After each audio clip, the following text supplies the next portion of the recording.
Did you have a chance to listen to the little thing I put together? I listened to it while I was making my omelette. Oh, fantastic. Only 5 minutes ago. Yeah. So I thought how long does it take to cook an omelette? Well, I started it earlier on, then I paused it. Had to pause it while the fire alarm went off a few times. Yeah. Smoke alarm. Those omelets catch fire very quickly. I forgot how much fun we had. Yeah, we had a lovely time. And is it true that you can't make an omelette without breaking some eggs? You could probably drill the egg and extract the juices without breaking the shell, but you probably would have broken the penetrable layer of the outer membrane of the egg, but not in a traditional cracking fashion. Apparently, if you refrigerate eggs, it makes the shells softer than it would be if you don't refrigerate them. So if you left them in the fridge long enough, would they dissolve so you can get the egg? I think if you leave them in the fridge for that amount of time, you probably don't want to open. Wouldn't want to eat them, yeah. Okay. So do you think? Oh, go on. Do you think hens' eggs are hard as soon as they come out of the cloaca, or do they set like when they hit air. They go hard? Otherwise, they're just malleable. Because I've heard that if a chicken sneezes while it's laying an egg, it makes a figure of 8 egg. Really? So, personally, I've never seen one, but then I've never seen a chicken sneeze, so maybe it's really. That's if they got bird flu. Which one do I need to see first? Yeah. I think it's if you train the bird to be seasoned and offer it lots of pepper prior to the slaughtering, it will do a lot of sneezing and. But maybe you could do. Because if you grow melons into a box, they grow square, don't they? Yeah. Maybe you could get chickens to lay eggs into like ice cube trays, and then we could sell cubed eggs. My friend made me some squegs once. Squegs? Yes, which were pickled eggs that were square. You boiled the egg, hard boiled the egg as if you were making a traditional egg-shaped pickled egg, and then you put it into this mould. And as it cools, it takes on the form of the mould. So when you bring the mould away, you're left with a cube hard-boiled egg that then, the beauty is, you see, you can then get a square kiln jar and you can stack your squegs into the jar without wasting too much space. So instead of a jar of 8 eggs, you've got a jar of 24 pickled squegs. Can we industrialize this in order to start a business? But also, they don't roll off the plate when you buy them in the pub, do they? When you're walking back to the table.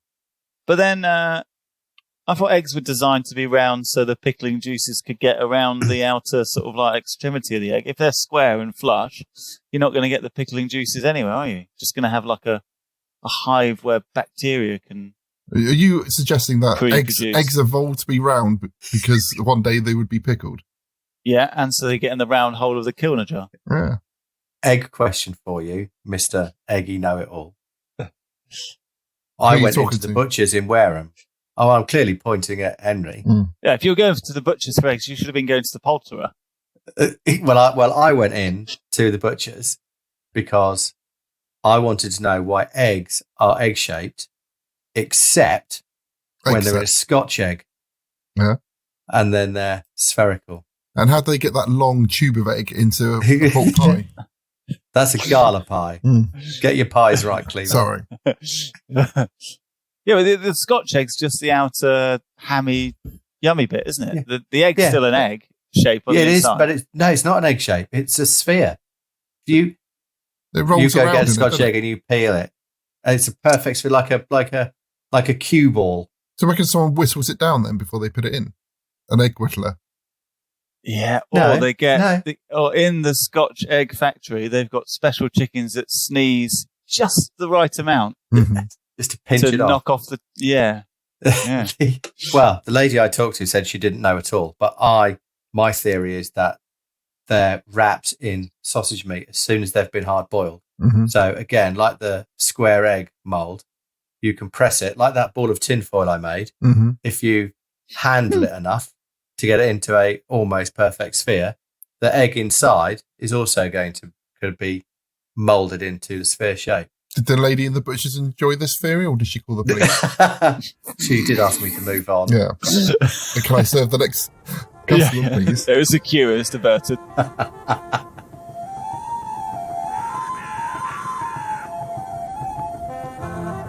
Join David and Ross as they become discombobulated in Dorset. From pixies to poltergeists, witches to woodrows, hear them explore the legends, folklore, and outright weirdness of their own county. This is Dark Dorset, the podcast of weird horses.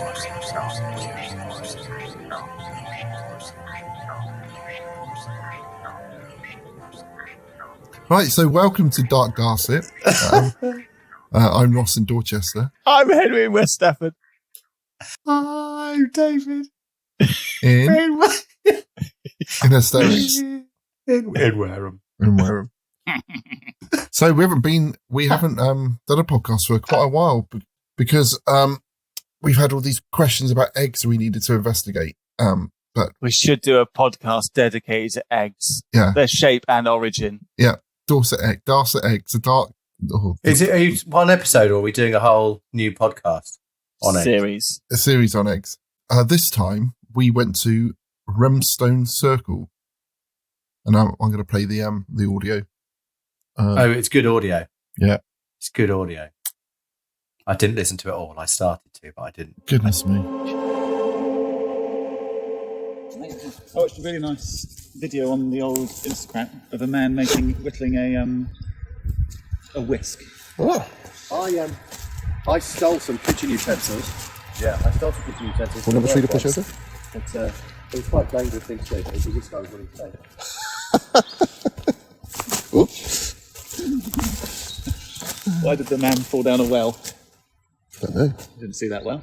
Is that one of your kids' jokes? Yeah. I thought I found a dinosaur leg the other day, but it was a fossil arm. That's going to make it sound like that. We thought that joke was amazing. Stones? That's stone circle, surely. It's not very circular. It's rather crescent. They're oval. The ones we're looking for are oval sandstone.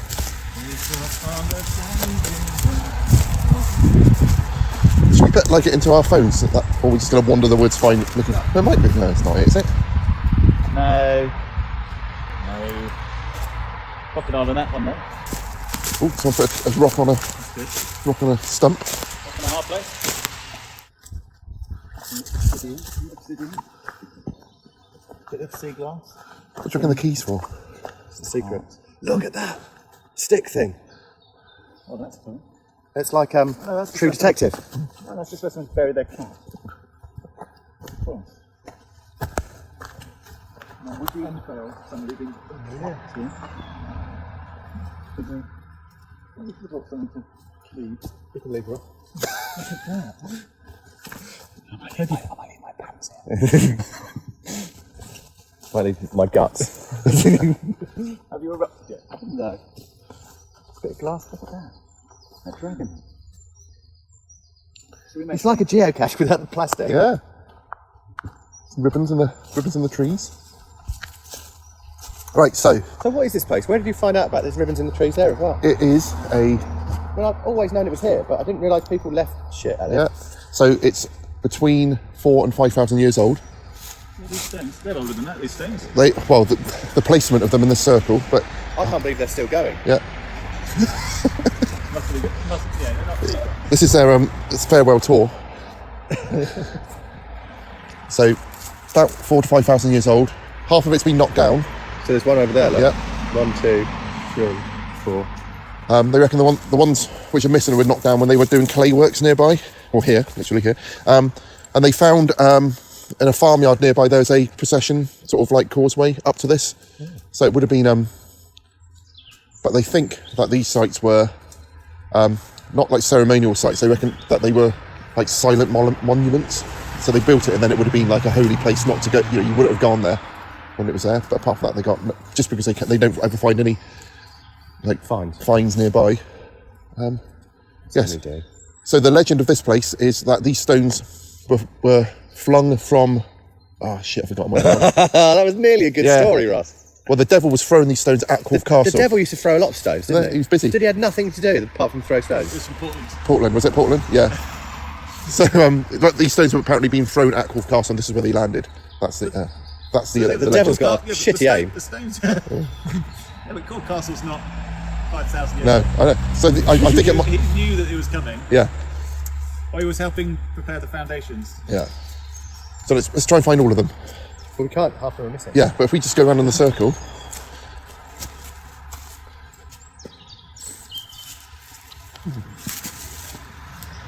Okay, is this your crown? Okay. So the stones are... Some of them are standing upright, probably about 3 foot high. It's very muddy, but right next to a road. Oh, there's one over here, look. Push my way through some brambles to get... Oh, ouch. To get to this one. I can't get through that way. Ow! Lots of prickles. It's quite a large circle. There's another one on the laying down. There's another one over here. A lot of these stones have got like little offerings left, and like this one here's got like little napped flints in it. It's a bit of a muddy path to get through to this one. It's all very overgrown. You can't really see them until you're quite up close. Oh, mud, prickles. This one's much more upright. Yeah, you're literally, you're probably about 10 feet from the road, and you wouldn't see these, would you? If you was driving by. Oh yeah, it smells, doesn't it? It's strong, isn't it? Take them home, chop it up, garlic butter. Yeah, you wouldn't see these driving past. No. It's a much bigger circle than I imagine. Yeah. Well, from the pictures I saw, I thought there was only going to be like a few feet, but some of these are about 4 foot high. Yeah. Nearly as tall as my wife. Who's that strange fellow in the woods over there? It's our green man. Oh. It's interesting though that the... What's that? Deer trap. Oh, right. So do you reckon you would have realised it was a circle if someone hadn't told you? Doesn't look particularly circular, does it? Well, The only thing it doesn't, just the litter that drew my attention. let's go around the... see if we can find that one for me. Thank you, Henry. One with the new season. I just wonder if there's any more around this way.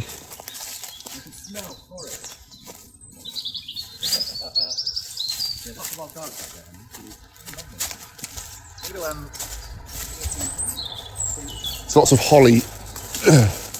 You know.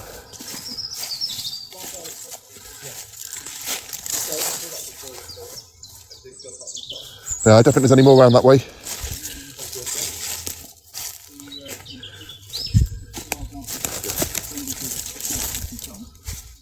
Mix it in with more salt, and it just infuses Into the salt. Yeah, the garlic tastes like So salt. you need to bring your own salt to this party. Yeah.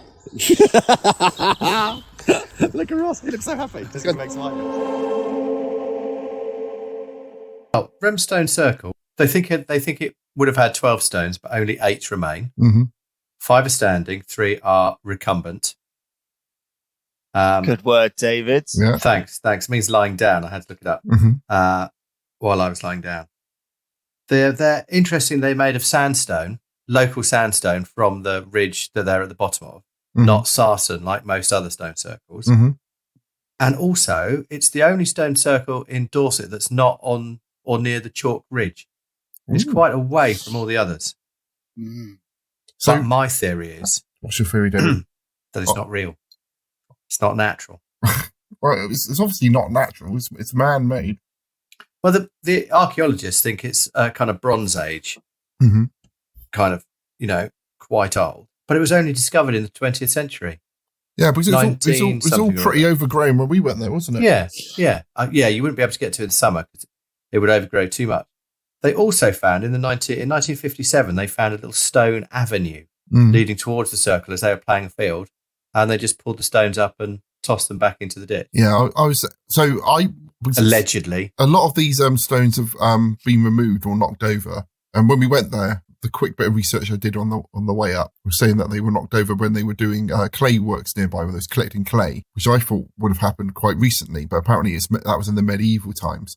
Which I was initially quite cross that thing had been there for like 4,000 to 5,000 years, and then only quite recently someone had kind of knocked some of it over. But I kind of, if it was medieval times, I can kind of sort of, let that one pass a bit. But it is a shame though. It feels like something was there for like thousands and thousands of years, and someone just came. Was it, or was it just put there in 1920, and then, But it looks older than 1920, doesn't it? Yeah, but stones look old, don't they? They're sort of like 65 million years old. Stones in you. Stanzel. Yeah. I'm in two minds. I think that it could have been maybe not a stone circle like we traditionally know, like David's saying, that up on the chalk used from the Neolithic people to stargaze, welcome the seasons, but more of a place that's marking something. Right. Like you get it in some other valleys as well, where they mark spring lines. So it's the ephemeral head of the river, when it's wet. So you can go there, break the ground, you find some water. It was very bloody wet though, wasn't it? It was very wet, and there was those lumpy pools and a horrible wet bit. So it could be in a space that was recently put there. They found these nice stones that were being kicked out from when they were pulling the clay out of the quarries. And go, these nice lumps of sandstone here. It's on a natural spring line. I had a look on the BGS, British Geological Survey. Yeah, it's got an underground river there, isn't it, apparently? It's slap bang on a spring line between clays and some sandstone. And, of course, the chalk escarpment out the back that runs over to Swanage. So it's a naturally occurring spring there. So maybe it was put there. We had these stones. Let's mark it around this spring. And there was, some old settlements there, some old farmsteading. So they could have, once upon a time, may have used it for collecting water. But for me, it didn't feel totally charged up with. It didn't feel the vibes. Fairies and that. I think we thoroughly charged it after we left, creating our dangly men and our special little ceremonies. Yeah. And covering Ross in woad. Well, maybe we should discuss that to tell people what we did when we found it. Every time I think of covering you in woad, I do snigger. Yeah, it wasn't woad. It was mud, wasn't it? Essentially, I think it was a lump of dog shit. Actually, sorry, Ross. Didn't want to say it at the time. Well, I got a little bit on me, whereas you was kneading it in your hand. So I think that out of the two of us, the one who got most shit on it. You've really got to get, when you go to a new place, you've got to get involved down and dirty in elements. And if it did have anything like any special powers, charge me up, we were certainly getting involved. Yeah. So what we found, initially, in order to find Rempstone, we looked up on the map and it was by a lay-by. Again, this is the second one we visited, which is literally right next to a busy road. You're always visiting dodgy lay-by. Yeah. Ever since you got that new dogging app. Yeah, Let's go here this weekend. Go feel the vibe. Yeah. It was quite a dangerous spot to park, wasn't it? Because it was right on a ridge of a hill, and you had to cross the line of the traffic in order to get into the parking spot. So we kind of sort of like just risked it in order to get in there. You did very well, Ross. Yeah. Then we had to clamber through display of driving. Yeah. My driving is awful when you guys are in the car. I'm my feet slip and I stall. I just get performance anxiety. But yeah, we had to climb over like little bits of river, came through lots of holly bushes and brambles and stuff. There was a lovely plantation, wasn't there? A little. How did you describe it, Henry? When all the trees all lined up. They're all lined up in a plantation. They were worked. They were there for a reason. They weren't sort of naturally in lines. You thought it was helpful to push some of the trees over for the forester? Definitely. Those dead and duff ones. Perfect. Get it on the ground. Safety let the stag first. beetles take it there. Yeah. It only made me feel really strong and heroic pushing like a 6 foot rotten tree trunk over. Yeah. And it looked that way. And then screaming like a girl. Yeah. Mummy. Yeah. I think you do need to shout when you're doing it though, Henry, because there was a point where one was coming down towards me quite fast before I realised it had been pushed over. I think it's traditional to shout timber. You'd have heard it coming. We wasn't sure if we found it originally because there were a couple of stones which potentially could have been these, because as we read, a lot of them have been pushed over. But it's when we started seeing like ribbons hanging in the trees and little offerings on the stones that we realised we found the correct one. So it looks like similar to when we went to Knowlton Church. Yeah, it looks like this is a place which people do go and visit in order to try and convene with the stones, leave some kind of offering stuff, and it looked like it'd been regularly visited recently. There was like little bits of coins, there was little like little fairy There's some gemstones, a key, all that kind of stuff. Ribbons. No real big hordes of swag, though, was it? No, we could only fill our pockets so much. I think only about 25p. It wasn't worth. Nothing worth rustling. But we decided to add or Henry decided to add something to the offerings, didn't we? Yeah. Well, first we wanted to try and find as many stones as we could because we knew the southern half of the stone circle was missing, but we soon kind of wandered deeper into the thicket than we could really manage, so had to come out. And that was even with Henry's ivy crowns that he made us. Yeah. We look like a right couple of green men. You looked like the vegetative deity of fertility, Ross. Although I don't think the green man squeaked like you boys did as you were getting pickled from unruly, dangly, thorny shaft. Yeah, we're not the outdoorsy people. Maybe David's pretty outdoorsy. I'm probably the least outdoorsy out of everyone here. Like Indiana Jones and his glamorous assistant. Yeah, I'm like short round. Or what was the girl in Temple of Doom? Oh gosh, She had a man's name. Andy? No, was she called Andy? No. Bob. No. She ended up marrying Steven Spielberg in real life. She did, yeah. Yeah, and she was in Space Camp. Oh, I love that film. Yeah. It's on YouTube. Max and Jinx, friends forever. Willie Scott, her name was, the character. Yeah, but what was it? Woody, yeah, that's it. Willie Scott, yes. Kate Capshaw, Willie. That's it, Kate Capshaw, Willie. Yeah. Yes. It does sound good when I edit this all together. So Henry managed to rolled up his sleeves and started shoveling up some of the clay in order to make a what would you have called that? The face you made? We were making the Dark Dorset logo, sticker logo, the Green Man, weren't we? Yeah. Leaving our mark and adding a bit of extra mystery to the next passing guest. Yeah, Noel Hedgemond. We were making a green man in shades of brown. I thought it was a Henry self-portrait. Yeah, well, I think Henry does look. It's not too far off the logo. Yeah, exactly. It was a lovely face that we left behind, a lovely sculpture. So you took several lumps of clay, didn't you, to form a kind of skull. Mm-hmm. There were small alder cones in its hair, in its beard. We made it, nice face, lots of clay. Yeah, it was great. And it was, that was the natural material there that would have been scooped up and probably left those stones revealed once all that clay had been mined out or if dug out. Your theory is correct. Yeah, I reckon. I'm not quite sure. Where do you think some nice brown leaves for some horns, didn't it? It had eyebrows, were beech leaves, and it had some very bizarre things in its lips. Remember that? Oh, you got a picture of it, have you? Oh, I made teeth out of whitened leaves. No. I think Henry was a little bit miffed that I added something to his artwork. It does look like Henry. If I put that there, look. It looks like Bacchus. We will put this on the Dark Dorset photo account for you to see. I think we also have a photo of Ross and Henry lying next to our little green man, trying to make the same expression, although I think Ross must have misinterpreted. I wasn't sure. I didn't know what the brief was on that. And then we made some clay phalluses as well, but we had to put a splint in it because it wasn't holding up to its own. Made my eyes water. That did. Yeah. So a bit like the Sir Navis giant. We were hoping that the next worshippers or stone searchers would use it as maybe as a fertility location on a midsummer eve to go and roll around. They would mount. Mount it. And at some point, Henry started taking handfuls of clay from a puddle, which was probably there from the clay pits because it was quite a big indentation. Yeah. We did want to go home at this point, but he was just getting himself muddier and muddier. Like a child. And he was taking handfuls of the clay and throwing it against trees to make the biggest splat noises and spreads you've ever seen. And at that point, we thought it'd be great to try and video this. So I said to Ross, you stand behind the tree, Ross, and I'll stand behind Henry and we'll video it from both angles. And Ross looked at me like I I was a little bit mad and not making sense. I was like, go on, Ross, no, you can do this.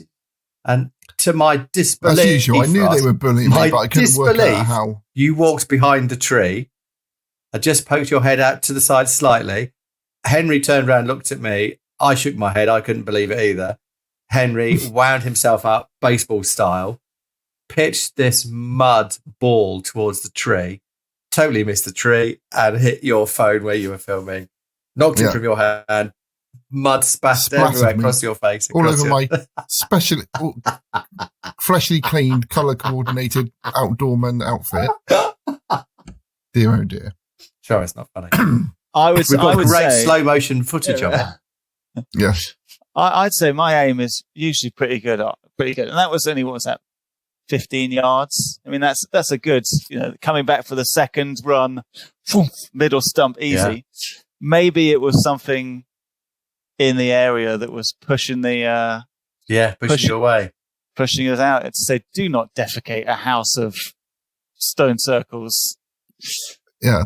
Deities. Yeah, don't make a mess. Or you aimed for me and you hit me. No, I wouldn't have done that to you, Ross. I wouldn't. Even if I wanted to. If I was aiming for you, I'd have hit the tree, Ross. So to make amends, you did take us down to a National Trust cafe and buy the most expensive sausage roll ever.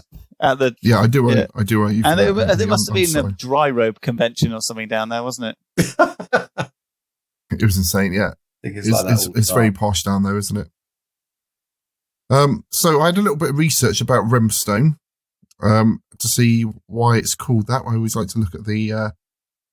So apparently there's several options put forward for the origin of the name Rempstone. According to historian John Hutchins, the earliest, or one of the earliest, is Lords of the Manor was Robert Rempstone, who died in 1464. So they think it might be named after him, but they were suggesting that maybe he was named after the area. And they say that it could mean Rempenscombe, which is the Old English word meaning narrow valley.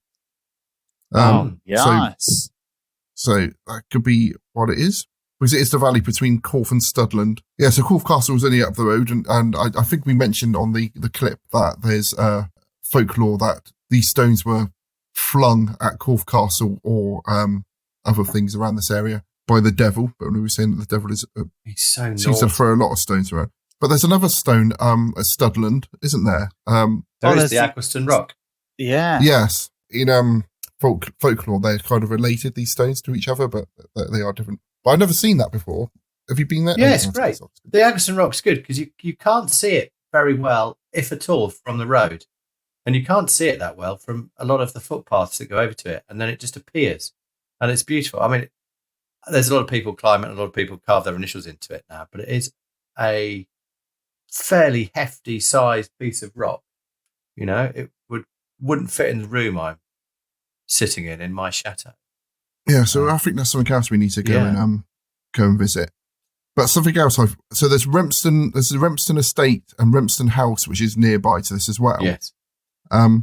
Which is supposedly haunted, which is maybe we could look into that a little bit more. But what I found was interesting was that so the Rempstone Estate was owned at one point by the Colecrafts, and the last of the Colecrafts was a William Montague Colecraft, who died in 1901.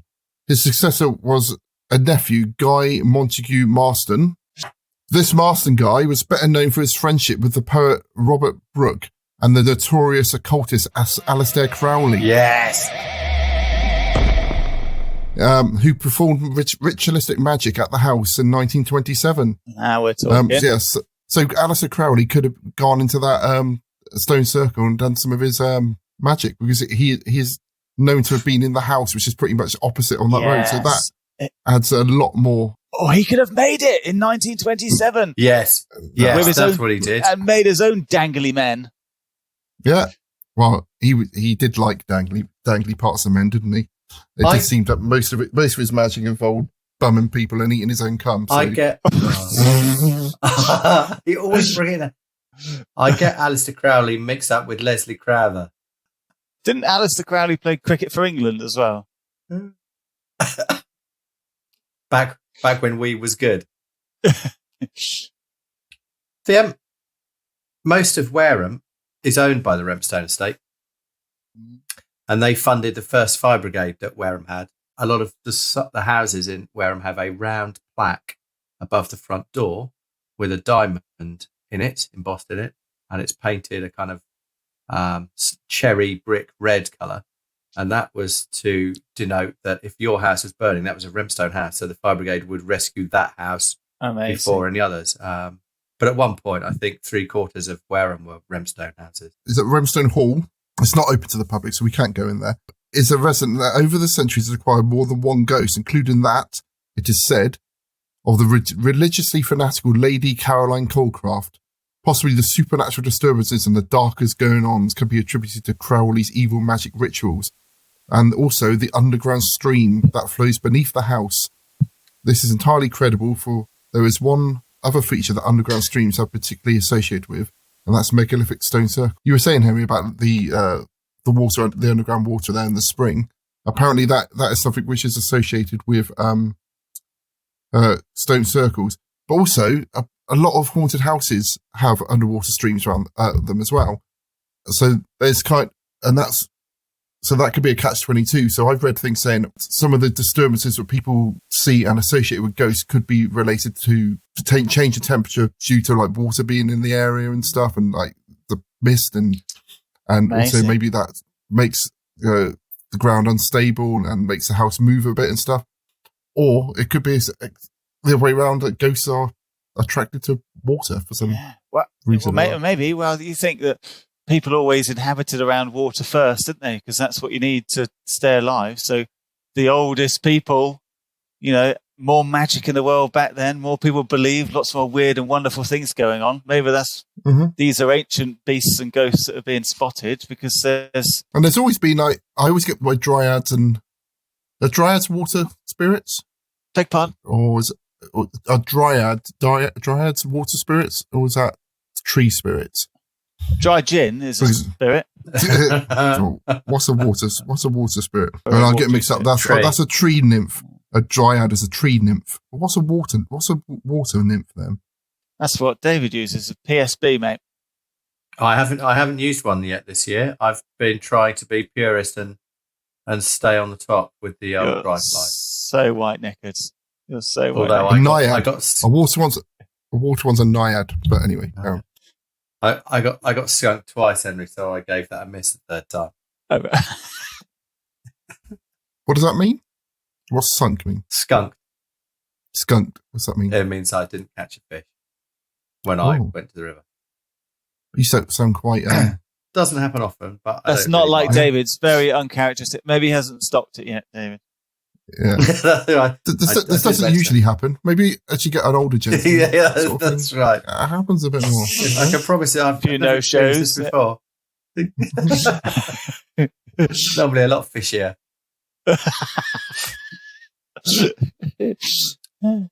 So what are our overall thoughts of Rempstone then? I thought it was quite nice. It was probably just nice seeing you two dicking about in the woods. I thought that it needs a bit of TLC, the Stone Circle.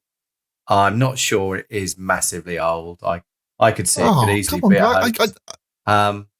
Where's this come from? But a friend of mine, yeah, about 5-6 years ago, saw a big black cat at Rempstone. No, never. No way. They all come out of the woodwork. They all come out of the woodwork when you say you're a believer in the cats.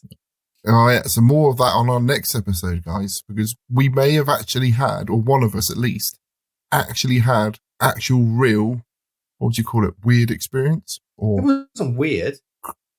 Not giving game away about who saw it. I need to check it wasn't one of you two in a black onesie doing your panther impression. But, yeah. More of that on the next episode. Awe-inspiring. Oh. Yeah. Well, Rempstone Stone Circles. Are we still on Rempstone? No, we're not. We're on next week's one. He's desperate to talk about his... I'm not. I'm over it. But I liked it, and I don't know where this is. Why do people cover it in tat? We left a beautiful green man. People are leaving bits of plastic and things that just happened to be in their pockets at the time. It was very gypsy graveyard, wasn't it? Yeah. I quite like the clay pits. That was a nice bit of history thrown in. Yeah. That was nice. I think I like the fact that it wasn't all cleaned up and you had to actually find it and it was all like overgrown. I love that. I feel That's like because you like geocaching.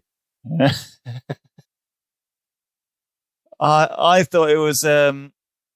I don't think it's old, and I didn't feel the energy or the spirit of an older circle that you've been to. You don't feel like they've been placed there and meant there, and they've been looked after, or not looked after, but sort of respected in a way that an old like up at Ainsbury. I can see where you're coming from. That, right?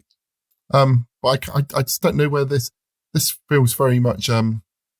Where you guys suddenly come up with conspiracy theories related to. Do you feel like we're cheating on you, Ross? Yeah, sorry.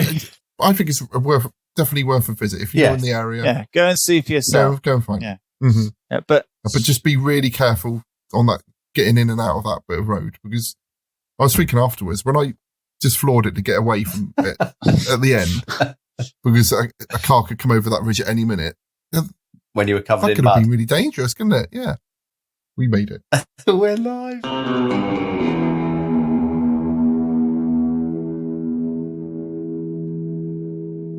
So come back next time to find out about David's mysterious encounter with a beast. And we're not talking about, what's it called? The game show my parents watch, they got something called The Beast on it, haven't they? Yeah. Is it Tip and Point? No, it's the Chase, isn't it? The Chase. The Chase, yes. The Beast. And we're not talking about the Chase. Yeah. Tip and Point's good. That's I watched that in a travel lodge like several hours. Wow. You're live, man. All right, so until next time, I'm Ross in Dorchester. Happy day. Bye-bye. Happy Say day. Goodbye, guys. Happy day.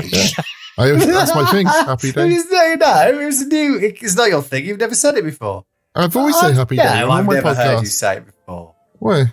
Because you never listen to it. I never get to the end. Happy day, Ross. Say goodbye. Bye-bye. Happy day. Happy day. It's not natural.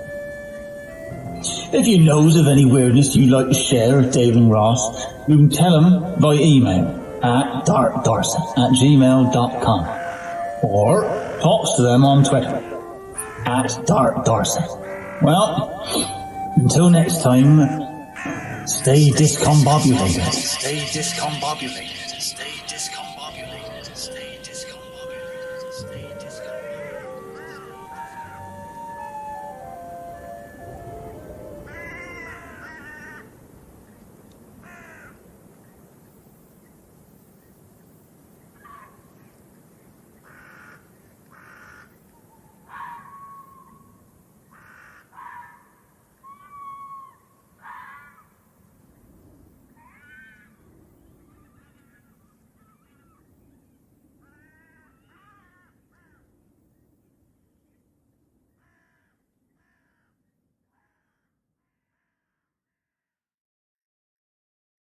Can you not Control Z and undelete it? No, fucking hell. Henry joins us live from the side of the M25. Yeah.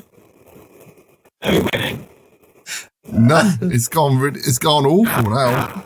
You sound like a Dalek. How's that now? Why you bought a new mic? It's terrible, Henry. It's terrible.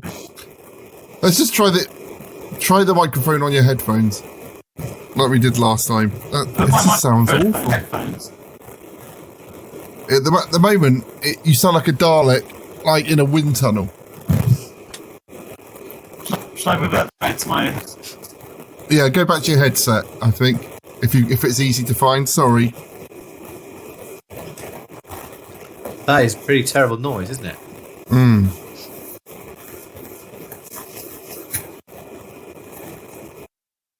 How did the shrew in the envelope go down? Oh, it didn't get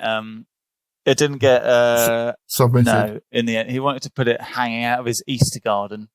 He made like a yogurt pot tomb for Jesus, and he wanted to have this shrew of a massive worm knob hanging out of it. I was like, I'm not sure that's going to do well. Did you see the size of that shrew's cock, David? I saw something. It could touch his chin. It's not natural. Yeah. It could, if you manoeuvred it, it touched his chin. Wow. Yeah. The shrews, not afters.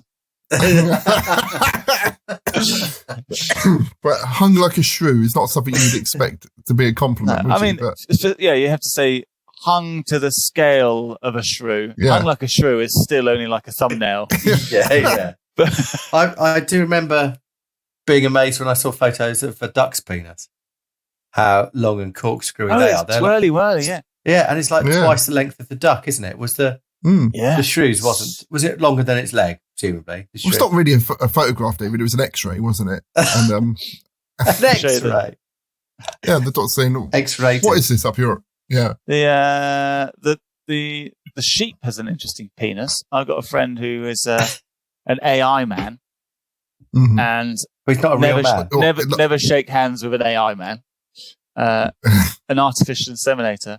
And he said, it's a very, very different thing in the world of Ross and I work in. Tech. Yeah. It's not Siri. Could you shake hands with Siri? I don't know. Alexa, can I shake hands with you? That's not Siri. They don't get on. You can't ask one about the other. It's giving me a remedy for headaches. Anyway, so the ram's knob it goes in, and at the end, it's got like this baffle blank. What's a baffle blank? Like it's instead of a sort of like the sex like weed squirting out. No, it hits this plate, and it comes off in all different directions to get maximum soaking of the vagina. Like a sprinkler. Yes, exactly. Exactly. Like one of the, in the summer you get on the kids' adverts. Like it's summer, get this crazy hose flower that sort of flops around in the garden, just like that. Yeah. That'd make a right mess of the curtains, wouldn't it? Anyway, here's the. Oh wow! It's got two tails. Yeah, and the other bottom ones. I've had enough now. The bottom. So how does that feel then? The ram's jizz. Oh, it's right. It takes a while to get out. We have to use a bidet. I don't know how it feels, Ross. I can imagine. Depends how matted your bum hair is, I suppose, isn't it? Tacky, caustic, a bit like the Rempstone clay. Yeah. Oh, nicely brought back. Nicely brought back. Yeah, I don't think that bit's going to make it into the edit. My children might listen to this one day. Why am I for kidding? They wouldn't.